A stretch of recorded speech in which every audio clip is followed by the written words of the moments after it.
Okay, apologize for the technical difficulties. I'm going to call this Saline City Council work meeting, to order at 6:03 p.m. Members present this evening are myself, Mayor Marl. In council chambers, we have council members Dillon, Delorco, and Kraus. And participating remotely is Mayor Pro Tem Gearbaugh, Councilman Seo, and Councilmember Kamara Sulak. From city staff in council chambers, we have City Manager O'Toole, City Engineer Fordyce, Treasurer Bennett. Participating remotely, we have Chief Hart, Parks and Rec Director Scruggs, Deputy Treasurer McDonough, and City Clerk Royal, as well as Assistant City Manager Green. At this time, the chair would entertain a motion to approve the agenda as submitted unless there are amendments. So moved. Moved by Dillon to approve as submitted. Second. Seconded by Kamara Sulak. All those in favor of approving the agenda as submitted signify by saying aye. Aye. Aye. Opposed, say nay. Ayes have it, the motion carries unanimously. There are no absences, so we'll proceed to public comments. And again, we'll follow the same protocol tonight as we have at our most recent meetings, which means those that are present in council chambers will be given the opportunity to speak first, and then we'll defer to those who communicated via email or sent in questions and comments via the chat icon at the bottom of the screen on Zoom. Under the Open Meetings Act, any citizen may come forward at this time, make comment or question on an item that appears on this agenda. Comments will be limited to 3 minutes per person. Anyone who would like to speak is requested but not required to state his or her name and address for the record. Are there any citizen comments from those present in the dais this evening? Please, you have 3 minutes. Good evening, Mary Hess.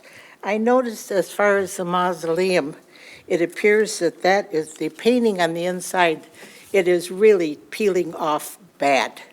And I think it's hard when people want to buy one of the vaults inside, when you go in and the house looks dirty. The paint is peeling, and it appears that the painting of the mausoleum is not till 2022. I'm hoping that they might look at that again for possibly this year. Thank you. Thank you. Clerk Royal, did we receive any comments or questions via email for the work meeting, or were any submitted via the chat icon at the bottom of the screen? Good afternoon, Mayor. We did receive one through email.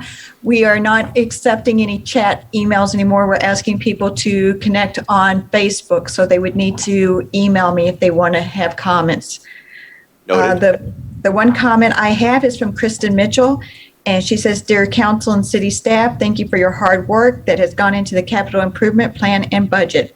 My request is that Council formally includes a fully connecting pathway from Huntington Woods to US 12 when adopting the CIP. Thank you, Kristen Mitchell." Very good. Were there any other questions or comments emailed in, Clerk Royal? Not for the work meeting, no, sir. Very good. All right, then we will transition to our discussion, our two discussion items, which we're essentially going to lump together, this evening.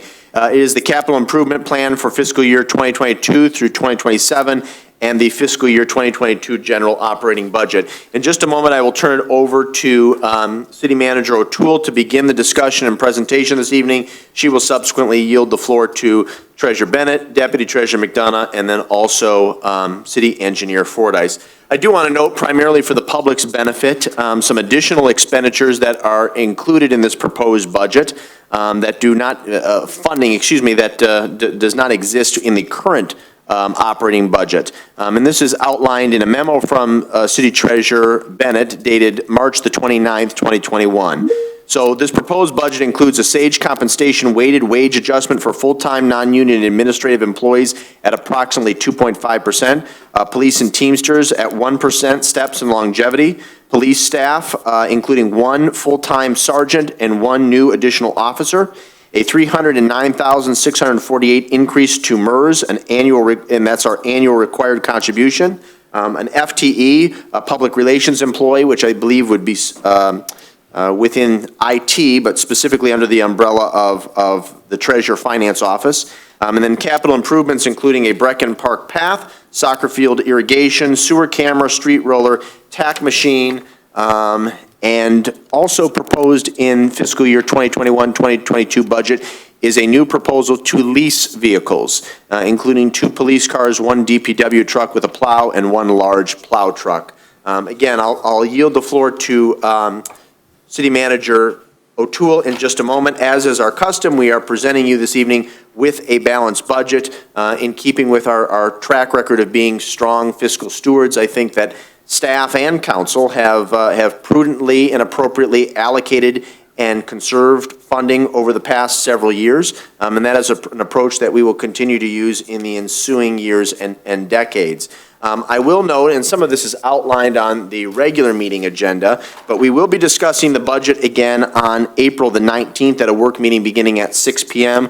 We will have the quote-unquote Big Three present, which will include Parks and Rec Director Scruggs, Police Chief Hart, and Interim DPW Director Mike Green. We will then have a follow-up meeting on the budget on May the 3rd, also beginning at 6 p.m. If necessary, we will schedule an additional work meeting somewhere in within that time frame. But I do want to note, after a conversation I had with the city manager earlier today, we are hoping to develop consensus no later than the end of that meeting, our first meeting in May, again, May the 3rd, which means it is imperative if you have questions or concerns at any time and you want to connect with the Treasurer's Office, Finance Department, City Manager, or any other key staff member, please reach out to Ms. O'Toole at your earliest convenience, and she will move expeditiously to schedule a meeting or get you the information that you require. Unless there are additional questions for me, I will turn it over to City Manager O'Toole.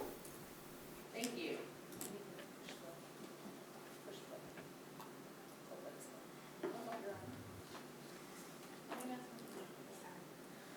Can you all hear me well? Yeah, pull it a little bit closer, Colleen, but the light's on, so it should be working.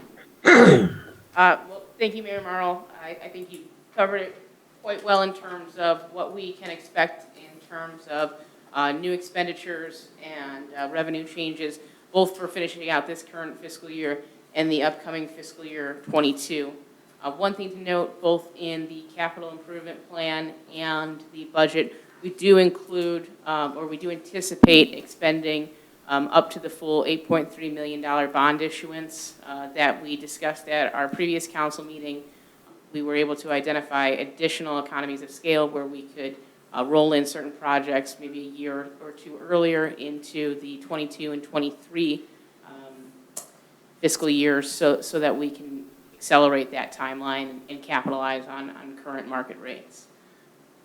In addition, what we're hoping today put on your radar is a few items that we'll need to eventually develop consensus around.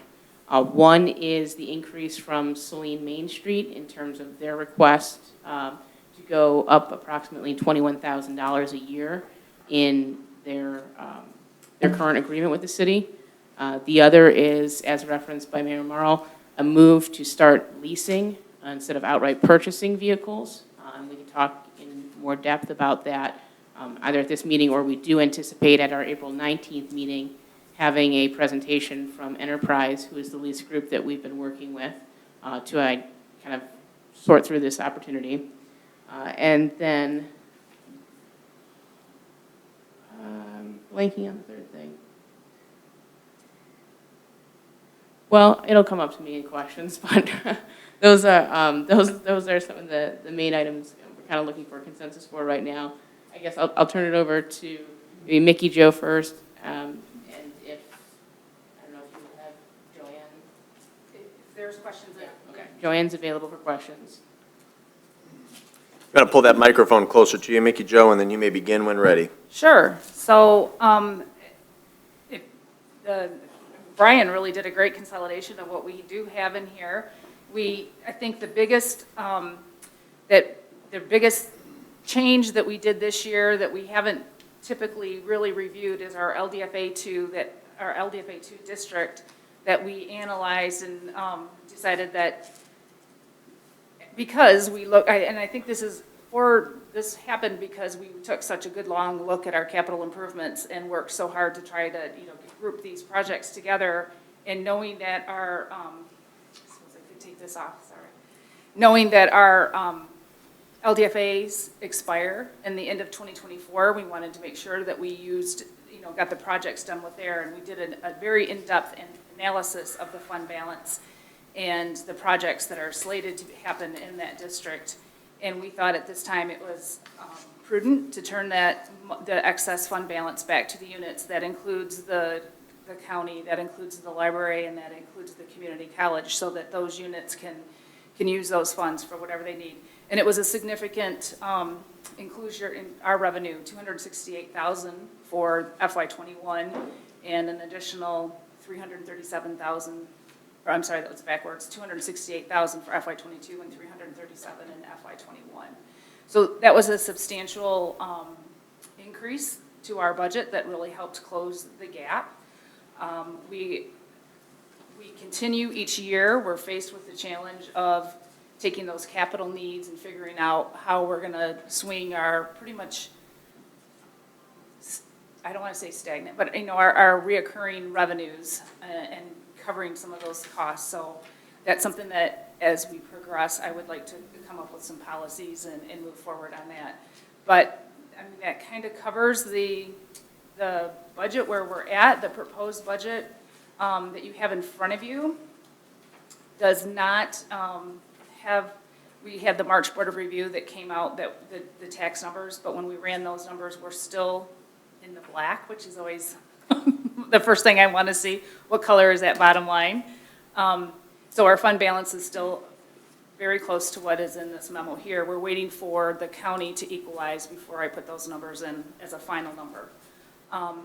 But as it stands right now, the proposed budget will give us a $30,701 addition to our assigned fund balance or unassigned fund balance for FY '22, and it will give us a significant $514,000 in our FY '21 end of the year fund balance designation. If there's, and this is just the general fund budget, as we talked about, this is where all the tax revenue and this is where all of our revenues, this is the general operating budget for the city. So the other ones we will be bringing forward to you, utilities, so that we can discuss and establish a rate for the new fiscal year. Very good. Thank you, Mr. Treasurer Bennett. Ms. McDonough, I know you've worked very hard on this budget as you have in previous years. Is there anything that you would like to add to the comments already made by the city manager and city treasurer? I have nothing to add if anyone has any questions. Okay. Well, hang tight, Ms. McDonough. There may be some questions. City Manager O'Toole, is there something you'd like to add? You remembered your third? Yes, I remember my third. The third is we do include proceeds from the recently adopted American Recovery Plan, I believe, Act, is that? And reaching general consensus on some use of those funds to supplement lost revenue at the rec center is the third item that we're hoping to get some consensus or input from council on. Very good. Before we transition to the capital improvement plan, why don't we do a round of questions on the general operating budget, either for the city manager, Treasurer Bennett, Deputy Treasurer McDonough, or anyone else you'd like to call upon. I would note, and again, I'm referencing Ms. Bennett's memo of March the 29th, 2021. On the second page, the second to last paragraph, it talks about the projected fiscal year 2021 end of year fund balance growing to 27.14%, which rather significantly exceeds the policy, which is between 15 and 20%. So the reason for noting that is I had a conversation with the city manager earlier today, and I'm hoping that those funds can be prioritized to legacy costs, specifically MERS, and I'm hopeful that we can make another significant contribution, another large contribution, sometime shortly after the beginning of the next fiscal year. And also, if there is a way to fast-track some infrastructure projects with those additional dollars, I think that would be appreciated and valued by not only our residents, but also the business owners that we represent. With that, we'll open it up for a round of questions. For the work meeting, I will go in the order enumerated on your agenda. So I will start with Mayor Pro Tem Gearbaugh, then transition to CO, Dillon, Delorco, Camaro, Sulag, and end with Kraus. For the regular meeting, we'll go in the reverse order. So Mr. Gearbaugh, the floor is yours. Thank you, Mayor. Starting with a few of the questions, you're mentioning that a switch to leasing. Was there a cost analysis done on that to determine what was the benefit of doing that versus what we've been doing in the past? Yes, there's currently a cost analysis being performed now directly with Enterprise that will look at not only the cost of vehicle purchases over time, but the maintenance on aging vehicles and how that impacts our general fund budget. And again, we're hoping to have more details on that item specifically during our April 19th meeting, and maybe use this discussion to solicit some early questions or comments that we can be prepared to address at that meeting. Great, thank you. Moving on to my next one. When you mentioned the LDFA fund balance and the potential of giving funds back to the units, if I understood that correctly, can you explain how that occurred? Generally, we would have thought that most of those funds would have been used for projects in the past. Was this a discovery this year, or is this just assumed that we have additional funds coming in this year? No, there's no additional funds. It was, because, as I mentioned, it was when we started looking at the capital improvements and seeing what goes on out there. The way that our existing LDFA plan is wrote, and we conferred with Roger Sweats on this, is that to use those dollars, the recipients of that park have to receive the benefit. So we're very limited to what projects can be used with those fund dollars. So then when we reviewed and knowing that the plan is expiring at the end of FY24, we needed to figure out and make the best determination as to what we're going to do. We've been keeping those projects as assigned for future projects, but then when we've got a clear alignment from our city attorney stating, or a clear opinion stating that we need to use those for specific and how we determine what the specific amounts are, it was decided that we were going to return what we could. We're anticipating, I think we have the paving of the roads in there, and some other infrastructure projects that are going to be used for those fund dollars that we are keeping back. And there were no outstanding loans from them or previous expenditures we incurred on behalf of that LDFA park that were not reimbursed? So as you may recall, in the past, we were receiving a contribution back from LDFA for that loan that was paid off in full last year. So, and that was another reason why we hadn't really analyzed that fund balance, but now their debts are paid for. We do have an existing debt payment that will be going out, but again, we're reserving the dollars for that. So they have fully met any commitments that the city had loaned them prior to.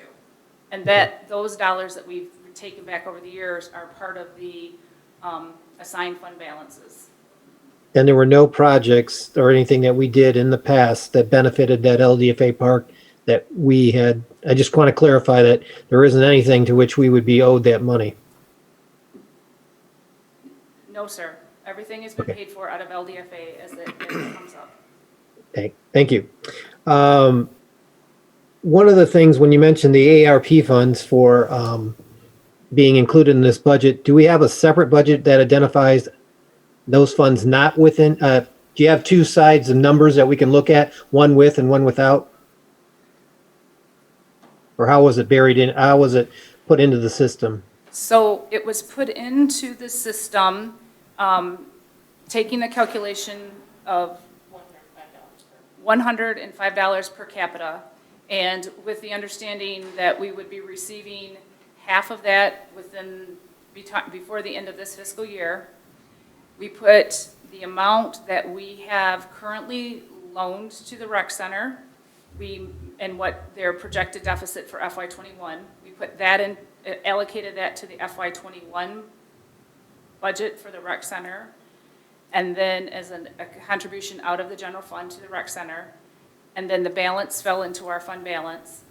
And then in FY22, a year later, we're anticipating to get the other half, and the other half will cover the projected loss for the rec center, and then the balance will fall into our fund balance. There is not two separate set of books. We put it in there as basically the only way that we could have a balanced budget for the rec center.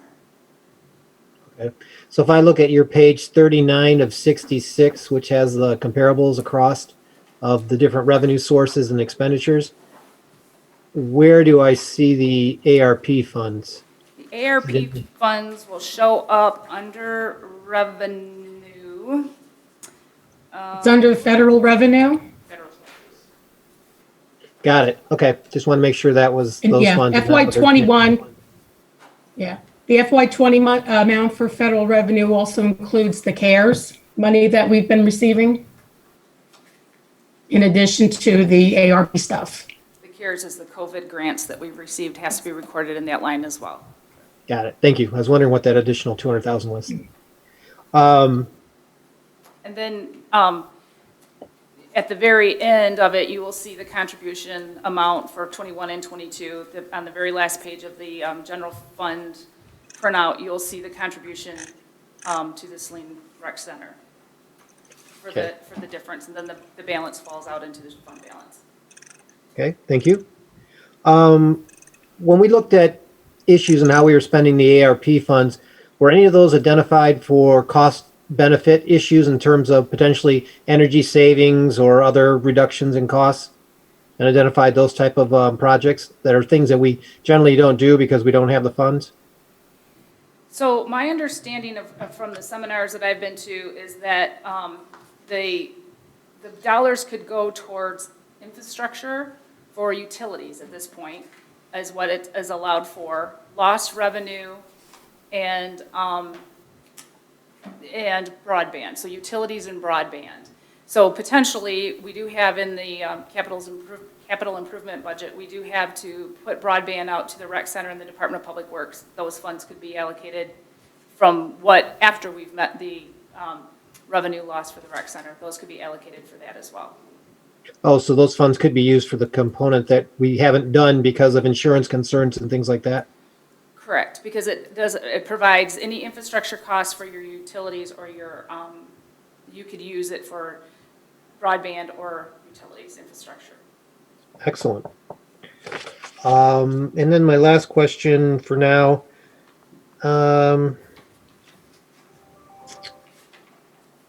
Shoot. Oh, when you mentioned that we'll be talking about the utilities and so forth, will we see, and I just want to make sure, any significant investment into the renovated treatment plant, will that revenue and that expense show up in the utilities budget? Just to correct it. Joanne? What was your question again? When we decide, we have the 5-year capital improvement plan and all of that, where would we see that potential $20 million investment or bond issue? In the utilities budget, or would it be in the capital improvements budget? There's a small piece in the general fund for the storm sewer. Okay. And then there's the bigger pieces in sewer and water for the East Belt projects that rolls into the bond. Okay. But when we initiate a big project, the actual not the expansion, but the renovation of the plant, where do we show that? And have we estimated what year that would potentially reflect? Currently, it's not in the 6-year CIP. Okay. I don't have a timeline as to when that would be taking place. The projects that are currently in the CIP are related to the findings for the SAW project. Mhm. So, and there's a couple big ones that go out to like FY 24, 25, and 26, but the big renovation for the wastewater treatment plant isn't in this 6-year CIP projection. Okay. And that may be something we'll have to discuss. Yeah, if I could add to that. Right. If I could add to that, I would anticipate that we would include it, first, the CIP is a living document. So at this point, we have extremely rough estimates of the cost considerations for that improvement. I anticipate we would formally incorporate it into the CIP once we have the final specifications and engineering opinion of cost for the different phases of the project, which is probably something we're not likely to do until just before we apply formally for the state revolving fund loans. Thank you, Ms. O'Toole. I just want to make sure we clarify that for the public, that's the reason why it's not in the document at this time. Yep. Good question, Mr. Gearbaugh. Thank you for that. Thank you for now. I think that's just what I have. Excellent. All right, appreciate that. Transitioning now to Councilmember CO. Jack, do you have any questions? Just one quick question and then a comment. Under the CIP component units, what is that source of funds? The component units are what we traditionally call our alphabets, the TIFA and the LDFA. Those are and the EDC is a component unit. So when you see contribution to or from a component unit, that money is coming from the capture on the taxes in those districts. Okay, very good. Then the only comment I just wanted to make was, again, My compliments to the entire staff for their perseverance and tenacity in bringing us another balanced budget. It's greatly appreciated as a council person not to have to face the reality of having to go for some kind of an increase in the tax based on our inability to balance the budget. So thank you, especially Mickey, Joe, and Joanne for assisting our new city manager in bringing us this budget. It's greatly appreciated. Thank you, Mr. Mayor. Thank you, Councilmember Seal. Transitioning now to Councilmember Dillon. Thank you very much. I have a couple of questions. I guess I'll start with just the general budget. And referring, Ms. Bennett, to the memo, where it talks about the county public safety, mental health millage, the 200,000. Can you elaborate how or where those funds can be used? To the best of my knowledge, so this is a millage that went to the voters by Washtenaw County, and then as it was going to support public health and mental health and public safety. And then when the millage got passed, there was conversation about those units who have their own public safety department. So there's a handful of us in Washtenaw County that have our own, and they split out the revenues based on our population and distribute that money back to us. I have not had any formal restrictions onto what those funds can be used for. We do deposit it into our general fund, which is where all of our public safety dollars come from. So that includes our police department is completely funded by the general fund, as is our fire department. Okay. I would like to see that going towards its intended purpose at some point and not just getting caught up in general fund dollars. It's great to have an influx of cash, but I feel like there should be some sort of mental health attachment to that, and so I would like to look at opportunities for that. As far as certain things, expenditures, you know, I'll be honest, soccer field irrigation, I'd like to have conversations about that as we move forward, if that's a viable thing for us to even be looking at right now in a budget. Moving into what we have for an assigned balance, the 2,434,000 number, what does that include?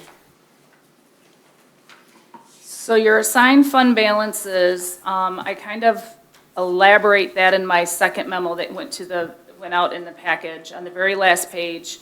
The assigned fund balances are, there's a $1,028,319. That's from the Sauk Trail repayment, the LDFA that we were just discussing.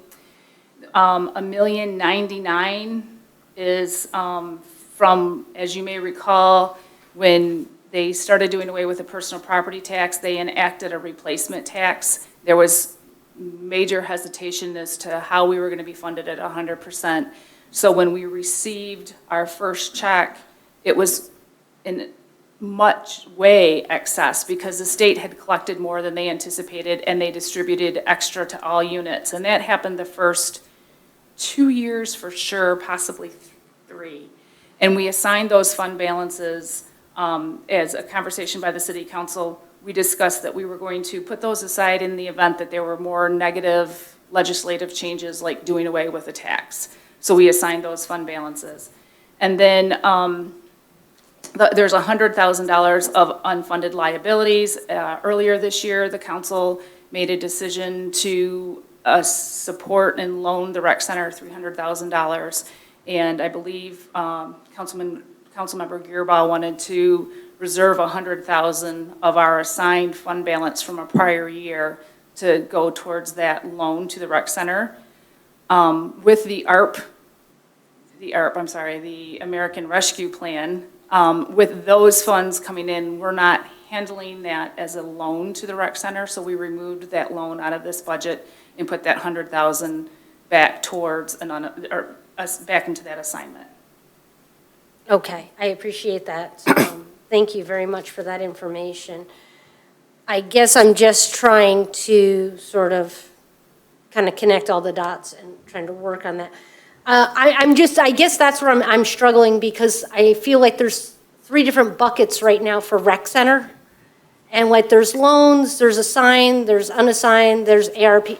No. And so I'm just trying to figure out, make sure that they're not drawing from all. No, we have, with the determination of using the Aarp funding, the assigned American Rescue Plan, we have taken away the loan. So there is no longer a loan bucket. The $100,000 that's left in your unfunded liabilities was set there, not this past fiscal year, so not in 19. That was set there. We assigned $300,000 to go towards the MERS or unfunded liabilities. And when we made that contribution this fiscal year, it was decided to hold $100,000 back, knowing that we needed to do something. At that point, we were going to loan the rec center money. So we set that $100,000 that we had assigned for unfunded liabilities to go to a loan towards a rec center. But now that we're not loaning the rec center money, that $100,000 has went back. There's no rec center earmark to that $100,000. Okay. There is no loan to the rec center for $300,000. The only bucket of money assigned for the rec center is that contribution that's shown on the last page for both fiscal years. Okay. Thank you for that clarification. I really appreciate that. I do have a couple other questions, which are just very general questions, which is, how does this budget address the issues that were raised through risk mitigation? Are they included in these numbers? Are they like specifically, are there line items for things that were raised? We didn't include a specific risk mitigation line item, but yes, select line items were increased to reflect what we anticipated at the time, actually based on feedback from Lori Champion and Councilmember Gearbaugh, to increase certain funds by, a set dollar amount in anticipation of performing some risk management activities. Okay. And then I think my last comment's going to be, and I'll sort of circle back to the rec center, which is that there seems to be a significant allocation of the ARP funds to the rec center. I'm a bit concerned. I mean, right now, to be blunt, the rec center is just hemorrhaging funds, no fault of their own, just through COVID issues. And I'm very concerned about taking 2/3 of the money that the city is going to be getting from this and putting it towards one area of the city. I just want to make sure that we are exploring all opportunities to spread those funds to other avenues. I know that right now we're back into an uptick of COVID, and there is talk about return to home for work. And I'd like to make sure that the city has got everything in place that needs to be, and that all of our COVID-related expenses have been utilized through these dollars, and what other sources there are for them. Certainly. You'll notice, too, in the expenditure side, I believe now we're only estimating $150,000 as going to the rec center to plug their fiscal year and deficit. So that would still leave almost over $300,000 in this fiscal year alone through ARP funds. And as Mickey Jo referenced, we were certainly interested in exploring both utility-related and broadband-related programming for the use of those funds. Though, to be frank, we're still waiting on clarification from the Treasury on how exactly those can be expensed and what sort of reporting requirements or other parameters will be put in place around the use of those funds. Right now, we know with absolute certainty that revenue replacement is really the largest intent of that legislation and really the number one priority of the legislation. And that's why to us, the rec center seems like an obvious candidate for kind of first look at those funds. Okay, thank you for that clarification. My last question will be just for Mr. Fordyce on the CIP, which is, I know that earlier today you had mentioned that there are some new PASER ratings out. Did that reshuffle the deck for you? Is there anything that you feel should be more of a priority and get bumped up? I know for a couple years, it seemed like we were pushing out, especially road projects. And I just wanted to see if there were anything that you think isn't properly reflected in the current plan. The PASER ratings, which were updated in October of last year, were very much in line with past PASER ratings. There were no surprises, really, and it didn't change the order of any of the projects. Many of the projects are driven by multiple factors. What funding sources are available for an individual street, whether there are utility issues on that street, whether there's some other project in the area that's driving a pavement issue. So that it's a lot more than the PASER ratings. So it didn't reshuffle anything. I think the street CIP overall is more aggressive than what we've been able to do in the past years. We have over $1.5 million of street work, just street work, in this 6 years per year, in addition to any utility work associated with those. So it is a pretty big package of projects that's in here right now, and we are looking at some other things that might slide in here in later years. And as City Manager O'Toole mentioned earlier, it's a fluid document. It's not set in stone. We're here. We'll continue to bring in information and react to things as they roll in. But simple answer, no. The PASER ratings didn't bring up any particular issues. So I do have two quick questions. The city millage, the road millage, we're probably, this year, I think we'll be in the halfway point of it. And, it was something that we had said we were going to utilize as we needed for that 5-year span.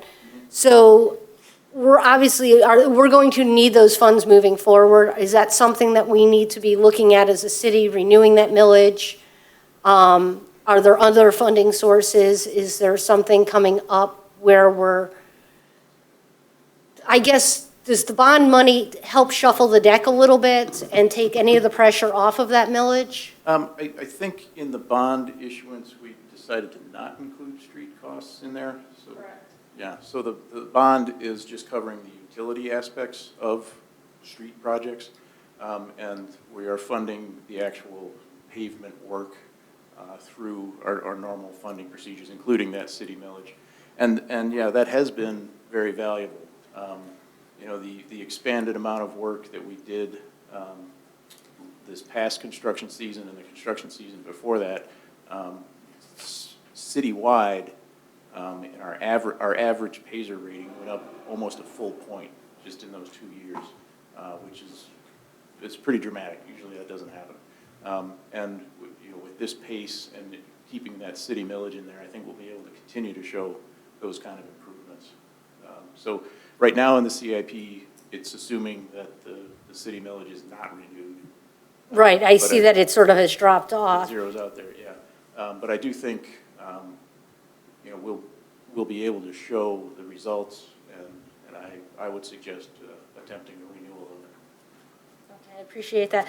The one specific thing I wanted to ask, which is the sidewalk that would be from the river to Austin Road. I saw that in there. It's in what I will call a nominal amount. It's obviously not for is that for just initial engineering?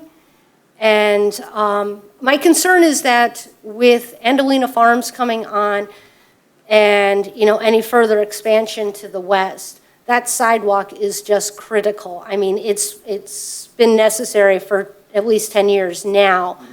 I have always said that the intersection, which there is the cross light across Michigan Avenue at Austin, is one of the most dangerous intersections within the city.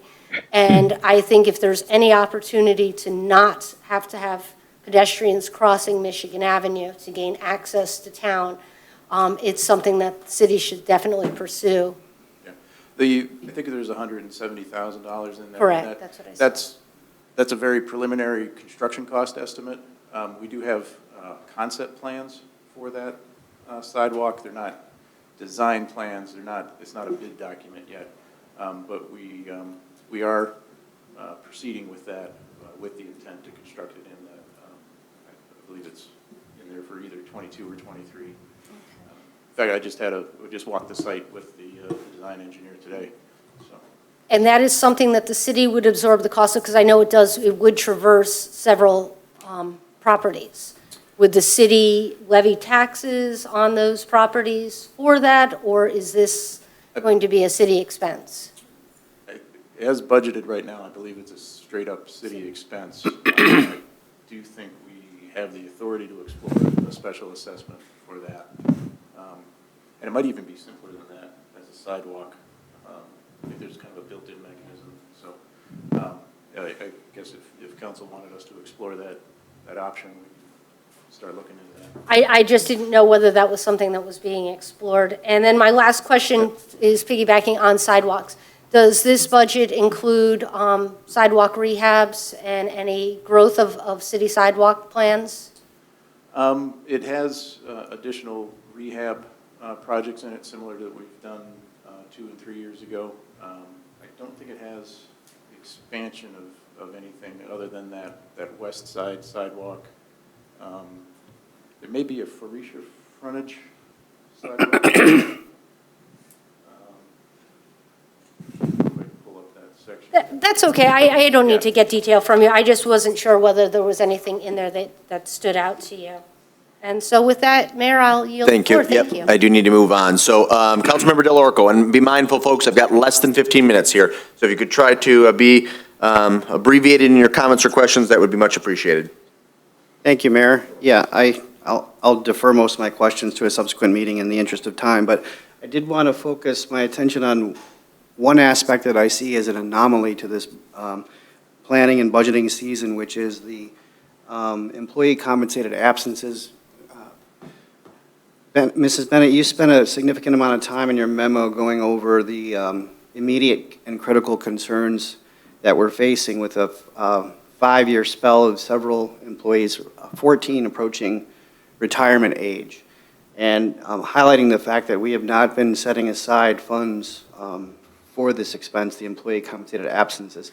The figure that you quoted of $2.6 million, is that entirely made up of having to compensate these employees for their unused sick leave balances? Or I'm not sure I understand what that number represents. Sorry, I unplugged myself. That's all of the compensated absences that they would receive upon retirement, which also includes unpaid vacation time, any kind of comp time, not just sick. Right, okay, so vacation time, all their benefits of paid time off, basically PTO. Yes. As an umbrella term, okay. Correct. So, that being said, I wondered if it makes sense then to look at that 27.14 unassigned fund balance and carve out a portion of that to pay down or create some kind of policy or fund where we are setting aside money for these purposes. Because I imagine it's going to be a fair bit of time before we encounter this again, where there's a mass exodus of people leaving the organization all at once. I mean, even though this is over a 5-year period of time, it's fairly consolidated. If we look at the numbers, is it going to be a number of years before we encounter this situation again, or? I believe so, yes. So the big contributor to this is that this group of 14 employees that I referenced are all defined benefit employees. Right. So there are restrictions to your years of service and your age before you're eligible for retirement. We're reaching very close to the bottom of those employees. Right. These 14 are all defined benefit, so the next 5 years, there'll be 14 of our employees, and I think we're at 20, we're under 30 for the entire defined benefit pool. So This is roughly half of them. this is over half of them, I Yeah, believe, okay. yes. And I think that what exasperates the problem is the fact that under a defined contribution plan, there is no Incentive for. there's no way to determine when those people may leave. Right. So at any point, we could have a handful of defined contribution people who, maybe decide to go, there's a really big opening mass exit like this at the city of Ann Arbor, and these employees leave, we still have time on the books for them that we would need to pay too. Right. So this is what is kind of highlighting the problem, saying that, with defined benefit people, you have a really good idea that they're going to leave when they meet eligible retirement. You don't have the ability to pay for that or to plan for that with a defined contribution. And so when I was looking at this, that's when I thought I agree with you. We really do need to put a plan in place, a policy in place on how we're going to handle those, these compensated absences. So if my memory serves me correctly, the policy changed from defined benefit contribution, or defined benefit to defined contribution in 2008, so everyone after 2008 Yes. Correct. is on defined, okay. Okay, so I do agree with you that this is an immediate need that we need to address, and I think we should be thinking about ways we can create a reserve for this type of payment. It's very important, especially over the next 5-year period, and I would hope that we can continue those discussions in these meetings moving forward. And I'll leave it at that in the interest of time. Yep, very good. Thank you. Good thoughts, Councilmember Delarico. Councilmember Kamara Sulak. Yes, thank you, Mayor. I have a couple questions. Ms. Dillon answered part of them regarding the county safety and mental health millage for that 200,000.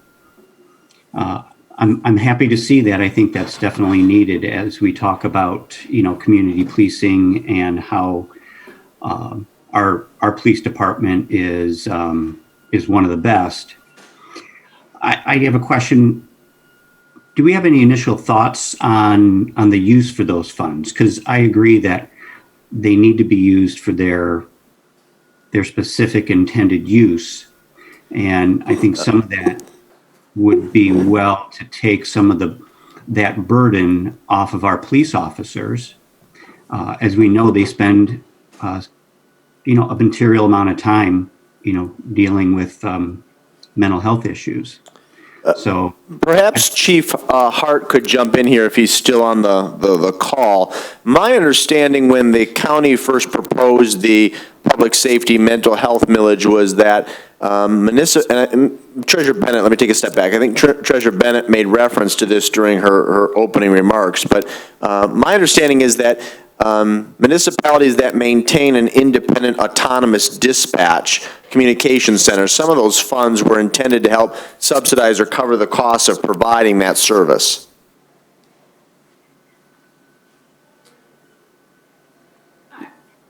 That was for Mickey Joe, correct, Mayor? No, you can take it. Yeah, I'm unaware of that piece. I don't recall it. That was voted on prior to my arrival here. So I'll let Mickey Joe pick up on that. I don't recall, and like I say, when I go out to the website, and the chief and I have had some very passionate conversations about this money. And when I go out and look at the website, I don't see any of those restrictions or anything like that on there. However, I will give Chief a lot of credit. He has put in a lot of programs and said this, I can do this because we have this extra money in the general fund this year. So we can go back and say what we could pull out dollars amounts that we added because of that extra funds that do relate to the police department. Now, when we were having the discussion on this budget, the need for body cams and all of that came up, and we are actively pursuing grants. And that was one of the items that the chief thought possibly we could use that money for if it was specifically earmarked. Well, Back to you, Councilmember Kamara Sulak. Sorry about that.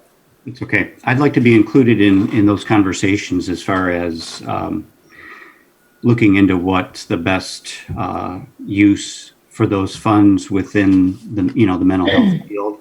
Not that I'm second guessing Chief Hart or your department, but I think that's very important and very timely in what we've been encountering. And I know that our officers have had some training, but I'll I'll wrap it up with that. If there's, if I can be involved with that, I'm very interested.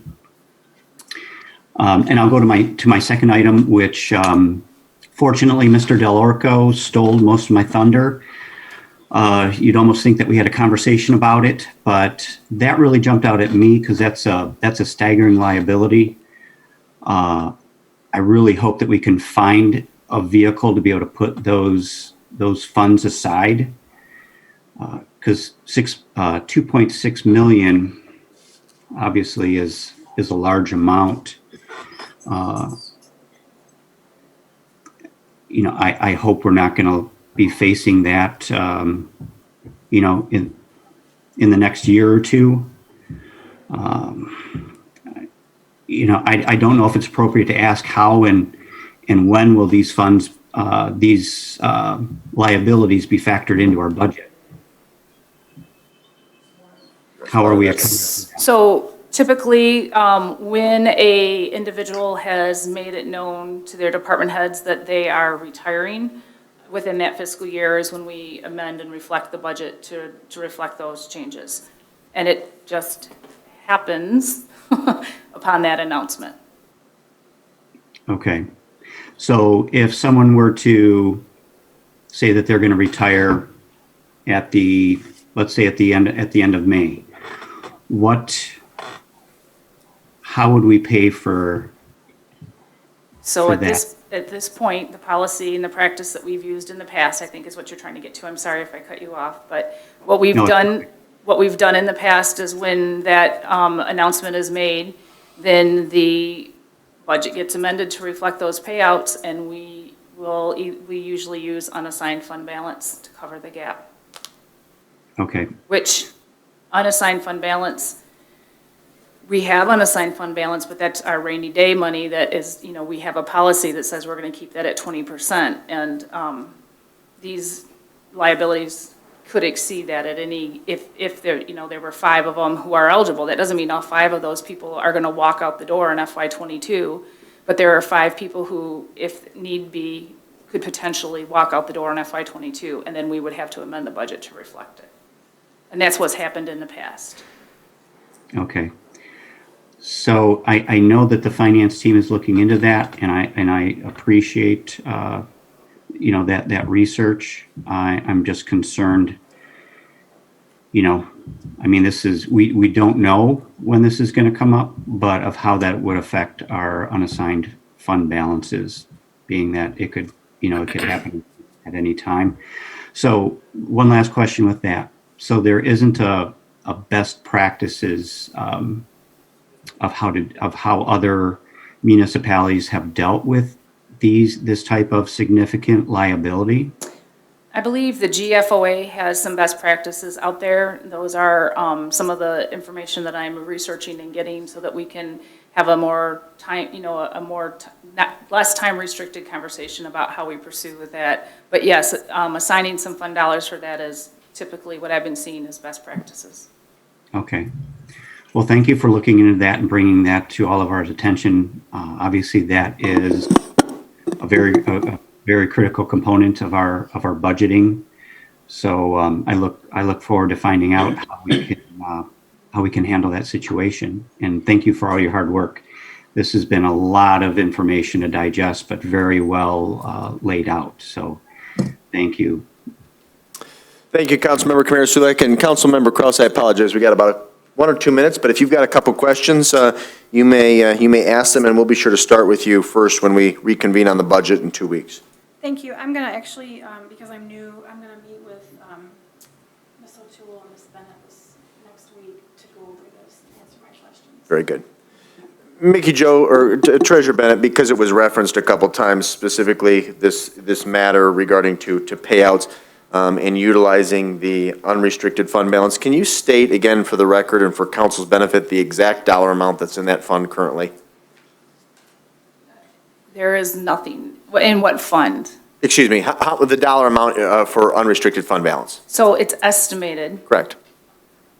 Oh, unrestricted fund balance. Correct. I'm sorry. The 27.14% unassigned. The 27.14% is our unassigned fund balance. Right. Yep. Oh, Yeah, I'm looking for a dollar amount, yep, just for the public and council's benefit, give me a quick. as we minute, weigh some of these options moving forward. Unless you got it figured out already, Joanne. I gave that to you, right, Colleen? I'm gonna find it again. Let's see. I'm sorry, I don't want to delay us in getting this. I have to find this. Is it the So- 2 million? Last year's, do you have it, Dean? Did you do the math? I'm looking at your sheet. It says with an unassigned fund balance, unassigned of $2,634,034 and assigned balance of $2,434,694. So, I think it's in the public's interest to understand the distinction and also to understand the dollar amount. So we have unrestricted and restricted fund balance. State those numbers one more time, Mayor Pro Tem Gearba. Okay, and I'll just read the document again. Please. The proposed FY1 changes. The proposed second amended FY1 budget project a change in fund balance of $514,190 for a total fund balance of $4,554,538 with an unassigned balance of $2,634,034 and an assigned balance of $2,434,694. Perfect, that's what I needed. Thank you, appreciate that. He beat you to Okay, it. just to clarify something, Please. the 4,554 was the beginning fund balance. Sure. So the two pieces, the 2.4 for the assigned or the restricted, the reserved, and the 2.6, actually 5.0687 million would be the total fund balance. Very good. Thank you, Ms. McDonough. Appreciate that. Well, again, we will revisit the general operating budget for fiscal year 2021 and 2022 at our next regular meeting on the 19th. At this time, the chair would entertain a motion to adjourn at exactly 7 p.m. Moved by Dillon. Is there a second? Second. Seconded by Kraus. All those in favor of adjourning this work meeting signify by saying aye. Aye. Opposed, say nay. Ayes have it. This meeting is adjourned. 3 minutes and we'll convene into regular session.